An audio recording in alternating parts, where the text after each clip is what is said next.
sejahtera untuk kita semua. Om Swastiastu, Namo Buddhaya, Salam Kebajikan. Perkenalkan, nama saya Rizky Mumpuni Tiastuti, salah satu dosen hukum keperdataan di Fakultas Hukum Universitas Patimura. Pada kesempatan kali ini, saya akan membuat video terkait pernyataan diri dosen dalam unjuk kerja Tridharma Perguruan Tinggi atau PDD UKT-PT dalam unsur pengajaran. Video ini dibuat sebagai salah satu syarat untuk mengikuti sertifikasi dosen atau Serdos. Mata kuliah ini disampaikan dengan metode DIA, D, delivery, yaitu memberikan bahan ajar kepada mahasiswa. I, itu interaction, dengan berinteraksi dengan mahasiswa pada saat diskusi di dalam kelas pada saat Zoom meeting. Dan A, assessment, dengan cara UTS, UAS, tugas, dan proyek yang diberikan untuk menganalisa kasus-kasus pertanahan di Indonesia. Pada video ini saya akan menjelaskan mata kuliah yang saya ampu, yaitu Hukum Agraria, yang mana diberikan kepada mahasiswa semester 4 Program Studi Ilmu Hukum Fakultas Hukum Universitas Patimura, yang mana agar mereka memiliki pengetahuan di bidang hukum agraria secara teoritis dan secara praktis, memiliki kemampuan dalam menyelesaikan permasalahan terkait pertanahan adat dan nasional yang timbul di dalam masyarakat, dan bisa menganalisis berdasarkan peraturan perundang-undangan yang berlaku.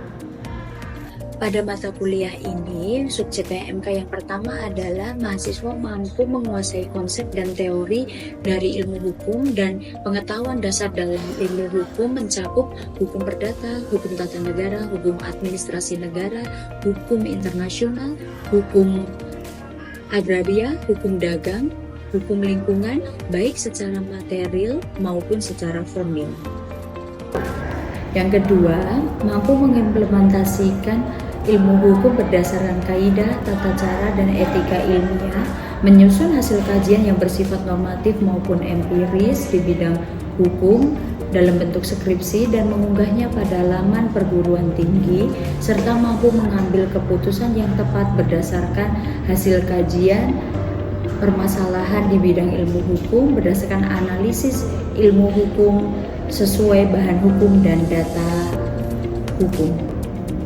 Yang ketiga, mampu menguasai prinsip-prinsip dan langkah-langkah penyelesaian hukum, baik metode deduksi hukum, induksi hukum, penemuan hukum, konstruksi hukum, dan memiliki kemampuan penelitian baik normatif maupun empiris, dan mempunyai pemikiran berdasarkan metode berpikir logis, sistematis, dan inovatif.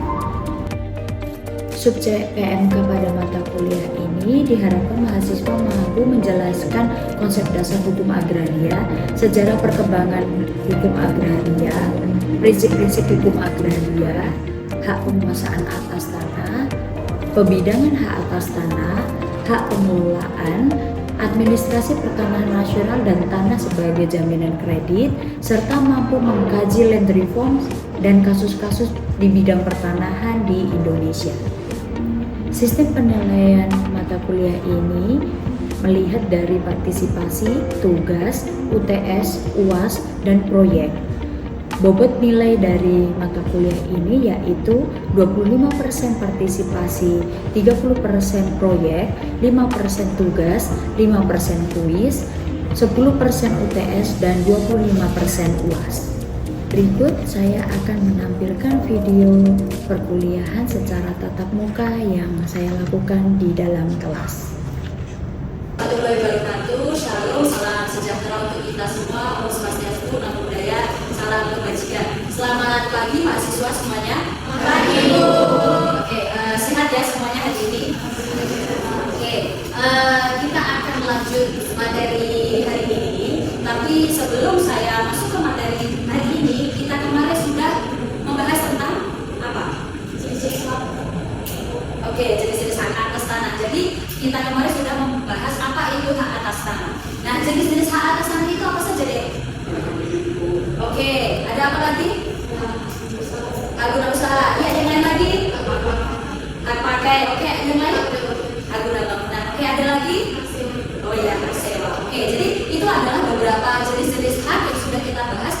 pertemuan sebelumnya. Jadi setelah itu kita akan membahas materi yang selanjutnya. Kita akan belajar apa deh? Kira-kira kalau kalian melihat hal ini, kalian apa yang ada di pikiran kalian? Apa yang bisa kalian kemukakan terkait hal ini? Kalau misalnya kalian melihat berita seperti ini, kalau saya menampilkan seperti ini, apa yang kalian pikirkan terkait dengan hal ini? Ya, Zeno silakan. Oke, sengketa tanah. Ada lagi yang lain? Kalau misalnya seperti ini, apa yang kalian bisa kemukakan kalau misalnya kalian melihat kasus seperti ini? Ya, Ceritanya harus gimana sampai dulu karena di sini masih dijelaskan pakai masih terancam ya. Oke, jadi harus ada argumentasi hukum yang lain tentang apakah ini dan perlu secara lebih detail. Kalau misalnya ini kasus seperti ini, silakan. Apa yang akan kalian kemukakan kalau kalian melihat hal seperti ini? Oke, Pentingnya administrasi tanah pentingnya administrasi pertanahan. Untuk apa deh? untuk kepastian. Untuk kepastian tadi. Oke, silakan.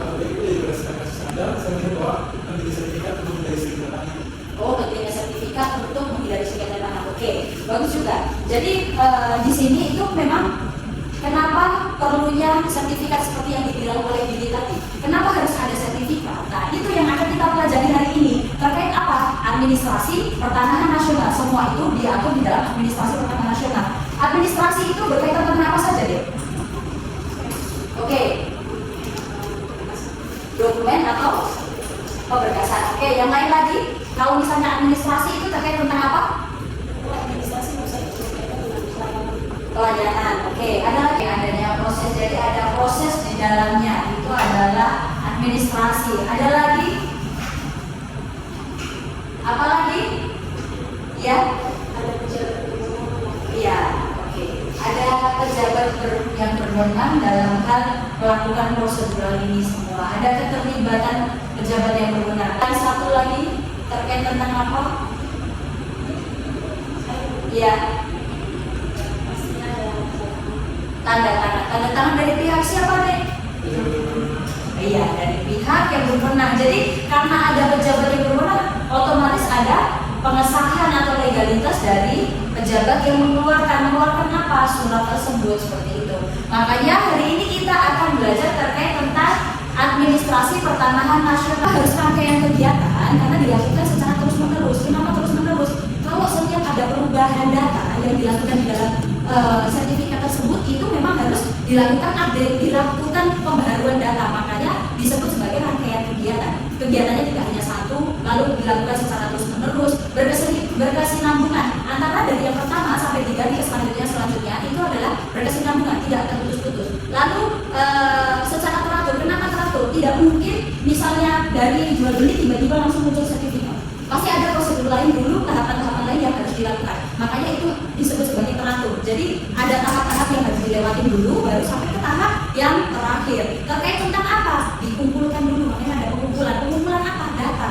Data apa yang nanti dimasukkan di dalam sertifikat. Setelah itu ada pengolahan, diolah datanya benar tidak. Kalau misalnya titik koordinat X ini adalah tanahnya letaknya betul di Poka, ataukah itu tanahnya letaknya di Wayangi. Itu adalah pengumpulan dan pengolahan data. Setelah pengumpulan dan pengolahan data selesai, itu ada dilakukan pembukuan. Pembukuannya di mana? Di buku tanah. Jadi di sini kalau misalnya proses di dalam proses sertifikasi di sini, semua data-data yang sudah dikumpulkan dilakukan pengolahan, lalu dilakukan pencatatan. Dan pencatatannya di mana? Di dalam buku tanah. Salinan dari buku tanah ini disimpan di kantor pertanahan nasional, di kantor pertanahan kabupaten atau kota setempat. Lalu kalau misalnya kita ini sebagai pemilik hak, nanti adalah pembawa sertifikat. Nah, sertifikat itu apa? Sertifikat itu adalah salinan dari apa? Buku tanah. Jadi sebenarnya sertifikat itu tercatat di kantor pertanahan, disimpan sana, dibukukan di dalam buku tanah, dan dikeluarkan sebagai salinannya dalam bentuk apa? Yang kalian pegang, sertifikat. Seperti itu ya. Di sertifikat setelah itu dilakukan penyajian. Penyajian itu ya data-data yang diambil dan diolah tadi disajikan di dalam buku pemerintah. Tetapi kalau kita sebagai pemegang haknya, itu berarti disajikan di dalam sertifikat. Apa yang disajikan? Data fisik dan data yuridis. Data fisik adalah data-data yang berkaitan tentang objeknya. Objeknya itu secara fisik seperti apa, letaknya di mana, luasnya berapa. Tapi kalau data yuridis itu terkait pemiliknya siapa, tanggal lahir pemiliknya siapa. Kenapa harus ada tanggal lahir? Karena tanggal lahir kemungkinan di Indonesia ini kan namanya banyak yang sama. Jadi apakah betul yang namanya Agus Y atau Agus X itu benar-benar lahirnya di tanggal 10 November 1980? Apakah sama dengan data itu atau tidak? Kalau misalnya sampai namanya sama dan tanggal lahirnya juga sama, itu kita lihat lagi di apanya, di alamatnya dan lain sebagainya, seperti itu. Jadi harus berbeda. Di situ sudah jelas, makanya di situ adalah data yuridis. Jadi di dalam penyajian datanya di sertifikat itu ada data fisik dan data yuridis. Yang namanya data fisik otomatis semua yang berkaitan dengan fisik. Kalau yuridis itu berarti data-data yang berkaitan dengan hukum, apapun yang mengatur terkait tentang hukum. Secara hukumnya, kalau misalnya tanah atau objek ini dimiliki oleh seseorang itu seperti apa, begitu ya. Tujuan dari pendaftaran tanah itu ada 3 ini ya, memberikan kepastian hukum dan perlindungan hukum bagi siapa? Bagi pemilik haknya. Lalu yang kedua itu menyediakan informasi kepada pihak-pihak yang berkepentingan termasuk pemerintah agar mudah mendapatkan memperoleh data. Jadi kalau misalnya tadi ada pihak-pihak yang berwenang secara langsung maupun tidak langsung tadi membutuhkan terkait tentang data-data pertanahan itu bisa disediakan. Lalu yang ketiga adalah terselenggaranya tertib administrasi. Yang namanya tanah kalau sudah misalnya didaftarkan itu makanya ada pemetaannya. Yang ada di dalam kota, di daerah kota ini jual belinya ada berapa bidang, tukar menukar ada berapa bidang. Otomatis kalau misalnya semua ini ada berapa bidang jumlahnya dan ada terpetakan dengan baik, kan tertib atau tidak? Tertib, karena bisa dilihat dengan jelas, diketahui dengan jelas jumlahnya, seperti itu. Jadi itu adalah tujuan dari pendaftaran tanah ya, ada 3 tadi. Ada asas-asas atau prinsip-prinsip yang namanya setiap apapun materi yang kita bahas di dalam ilmu hukum itu pasti ada asasnya atau prinsipnya. Kenapa harus ada asasnya? Karena di situ adalah dasar mengkaji dari teorinya.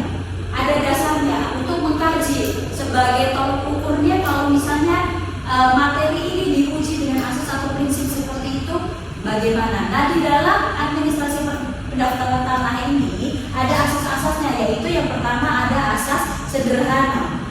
Semua yang dilakukan itu secara sederhana, tahap-tahapannya itu bisa dimengerti oleh masyarakat secara keseluruhan. Lalu yang kedua adalah aman.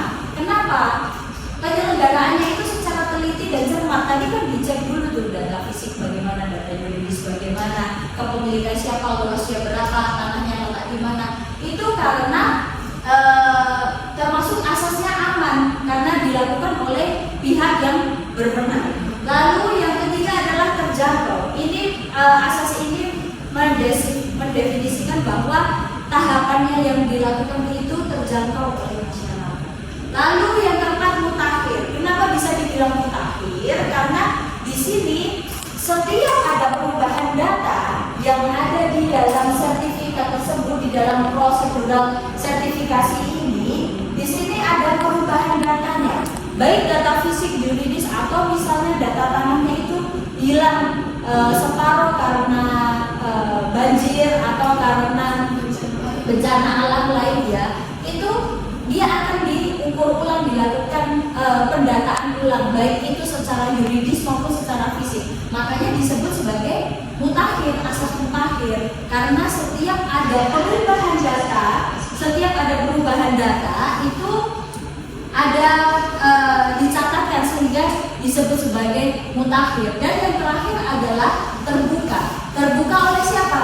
Untuk siapa saja yang membutuhkan data tersebut. Misalnya ada masyarakat yang akan misalnya ingin mengetahui dasar dari tanah tersebut bagaimana, ataukah dari pihak pengadilan karena di sini ada terjadi sengketa, bagaimana pihak yang berwenang ingin mendapatkan data-data tersebut, maka diperbolehkan. Makanya ada asas terkait tentang terbuka, itu fungsinya. Jadi yang pasti apa? Kepastian haknya. Jadi di sini haknya itu jelas. Apakah itu hak milik, HGB, hak pakai dan lain sebagainya. Yang kedua kepastian subjeknya, subjek haknya. Siapa pemiliknya? Pemiliknya tadi ada Fauzia, ada Gideon, ada Fadilah dan lain sebagainya. Itu jadi miliknya siapa itu subjeknya jelas. Orangnya ya yang memiliki yang namanya subjek. Lalu yang ketiga adalah objek haknya. Objeknya bagaimana? Apakah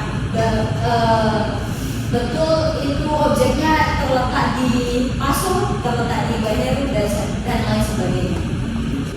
Penyelenggaranya ini ada beberapa pihak yang membantu terselenggaranya. Jadi tidak hanya kantor pertanahan saja yang melakukan, tetapi ada beberapa yang ikut membantu. Jadi ada BPN, ada kantor BPN itu kalau di tingkat wilayah. Tapi kalau misalnya yang melakukan peralihan hak itu adalah di kantor pertanahan kabupaten atau kota. Lalu selain itu tadi, di pihak itu tadi ada juga yang membantu yang lainnya. Ada PPAT, ada PPAIB. PPAIB itu adalah kalau misalnya tanahnya dalam bentuk wakaf. Lagi ada juga panitia adjudikasi. Panitia adjudikasi ini diambil atau dibentuk apabila ada program dari pemerintah seperti PTSL seperti itu yang melakukan adalah panitia adjudikasi. Jadi ada timnya, itu baru dibuat panitia adjudikasi.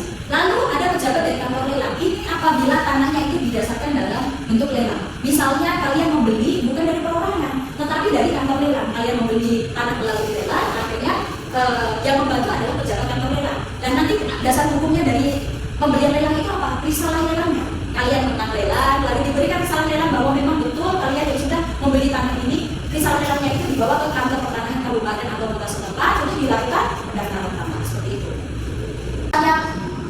Macam-macam pendaftaran tanah itu ada sistematik, ada sporadik. Kalau misalnya sistematik itu berarti tersistem semuanya ya, maksudnya dari semua yang ada itu belum pernah ada yang mendaftarkan. Jadi satu wilayah ini misalnya adalah satu wilayah kelurahan atau misalnya di sini adalah negeri. Satu wilayah itu belum ada yang bersertifikat. Dilakukan pendaftaran tanah secara serentak untuk keseluruhan wilayah ini disebut sebagai sistematik. Tapi kalau misalnya yang sporadik, yang namanya sporadik itu kan seperti spora ya. Ya hanya di sini. Jadi tidak keseluruhan. Hanya yang di bagian ini dan ini saja yang belum dilakukan pendaftaran hak atas tanah. Jadi hanya 3 ini bisa berarti ini dilakukan sporadik. Dan di sini biasanya dilakukan secara mandiri. Tapi kalau sistematik, ini yang melakukan adalah pemerintah, didanai dengan dana oleh pemerintah. Jadi tersistem semuanya, anggarannya juga jelas. Panitia adjudikasi yang melakukan membantu untuk terlaksananya ini juga jelas seperti itu. Ini adalah contoh sertifikatnya. Contoh sertifikat kalau misalnya ini posisinya, yang ini adalah yang hijau, yang kalian lihat hijau ini adalah sertifikat tanah yang baru. Nah yang putih ini adalah sertifikat tanah yang lama, yang kemungkinan tanahnya itu di tahun 50-an. Masih di sini disebutnya sebagai Departemen Dalam Negeri. Kalau di sini sudah Kementerian Agraria dan Tata Ruang seperti itu. Nah ini adalah halaman keduanya. Kalau yang sertifikat baru itu sudah warnanya hijau seperti ini, dan yang sertifikat lama seperti ini. Sertifikat hak tanah ini adalah contoh sertifikat hak atas tanah. Kepemilikan sertifikat elektronik ya. Ini kebetulan yang saya contohkan adalah sertifikat hak milik. Nomornya sekian, nomor NIB adalah nomor identifikasi bidang, bla bla bla. Hak milik ini terletak di Jalan Timur Baru. Nah ini adalah data fisiknya jelas. Di sini nomor 13, desa, gedung, kecamatan, luasnya berapa? Luas itu dalam bentuk angka dan huruf. Pemegang haknya siapa? Ini subjek haknya. Subjek haknya berdasarkan apa? Oh di sini oleh siapa? Kantor Pertanahan Kabupaten Bangka Selatan. Tanggal berapa? Jelas ya batasannya. Batasan untuk tanah pertanian. Oh ternyata ini tanah sawah, tanah pertanian. Di sini mengusahakan aktif dan lain sebagainya. Catatannya di sini. Oh di sini sudah dilakukan penjaminan. Penjaminan tanah tersebut telah dijaminkan berapa? 200 juta. Kreditornya siapa? Banknya siapa? PT bla bla bla. Lalu di sini dilakukan oleh pejabat PPAT siapa yang melakukan membantu dalam pembebanan hak tanggungan tadi. Di sini jelas. Begitu ya. Pembuktian sertifikatnya itu apa kalau di tempat kita? Sifat pembuktiannya adalah mempunyai alat pembuktian sebagai alat bukti yang apa? Yang kuat. Karena apa? Karena di sini secara legalitas itu secara hukumnya yang sah adalah pemegang hak atas tanahnya adalah yang tertulis di sertifikat.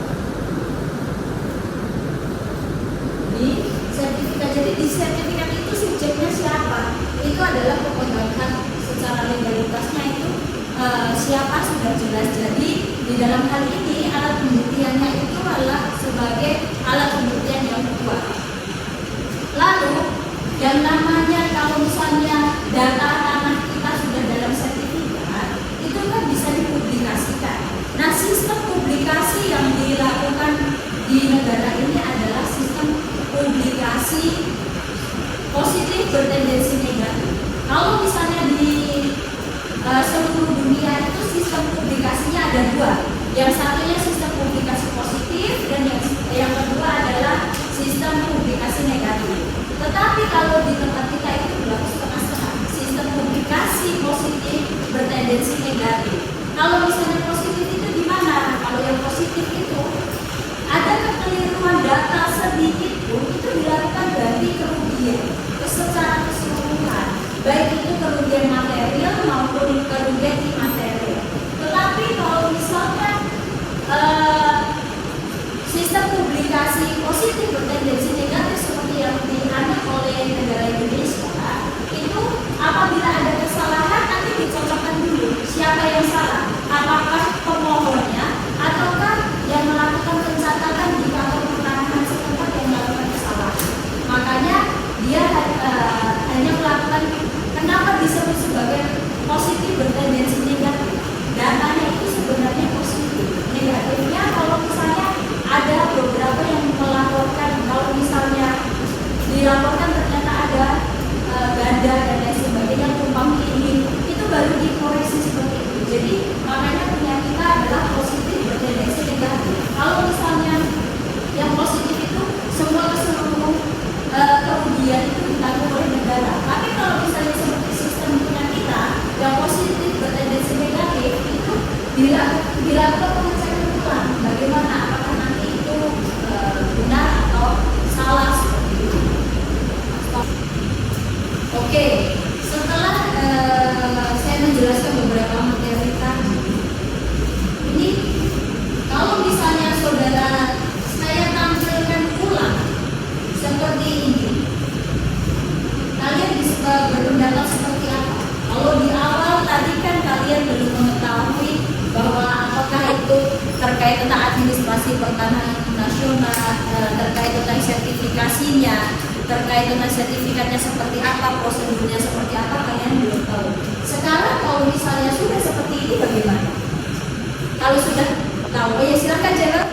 Ibu, kalau menurut saya setelah yang dari penjelasan ini semua dari kasus yang di depan, hal yang penting yang harus kita lakukan yaitu kita mendaftarkan tanah kita secara resmi ke kantor pertanahan. Oke, terima kasih Gerald, bagus. Lalu ada apa lagi? Ya. Jadi berdasarkan kasus yang diberikan, perlu adanya subjek yang jelas dari pemerintahan tersebut supaya apabila terjadi sertifikat ganda kita bisa menentukan siapa yang pemilik sertifikat tersebut. Oke, Jadi harus jelas administrasinya. ya berarti ada pengecekan secara detail kepemilikan ya, subjeknya siapa. Oke, terakhir nanti akan Ibu beri tugas ya di sini. Jadi dari apa yang sudah saya jelaskan tadi, silakan kalian cari kasus terkait tentang pendaftaran tanah boleh, terkait tentang kasus pertanahan yang ada di Indonesia yang baru marak. Silakan kalian kaji dari segi teoritik yang telah kita bahas di dalam administrasi pertanahan nasional ini, baik dari segi sistemnya, baik dari segi proseduralnya, ataukah dari hal-hal apa akibat hukumnya di dalam pendaftaran tanah tersebut harus seperti apa. Jadi silakan kalian kaji dan bentuk hasil kajian kalian itu dibuat di dalam sebuah artikel terkait tentang administrasi pertanahan nasional, yang mana di situ ada isu hukumnya bisa kalian ambil dari kasus nyata yang ada di lapangan. Seperti itu ya. Oke, terima kasih atas perhatiannya. Tugas ini akan dikumpulkan nanti di pekan depan, di pertemuan pekan depan. Setelah itu saya akan membahas materi yang selanjutnya, yaitu terkait tentang land reform dan kajian kasus-kasus yang ada di secara menyeluruh ya, secara komprehensif nanti. Setelah itu nanti kita cek bagaimana yang telah kamu kerjakan dan kita analisa dari kasus-kasus yang sudah saya ambil seperti itu. Jadi setelah itu nanti tugas kalian dikumpulkan di pekan depan saat pertemuan pekan depan. Oke? Sudah cukup dimengerti ini? Sudah, Ibu. Oke, terima kasih ya atas kehadirannya. Kita ketemu lagi di pekan depan. Terima kasih. Assalamualaikum warahmatullahi wabarakatuh. Shalom, salam sejahtera untuk kita semua. Terima kasih telah menyaksikan video kami. Sampai jumpa di lain kesempatan dan tetap semangat belajar.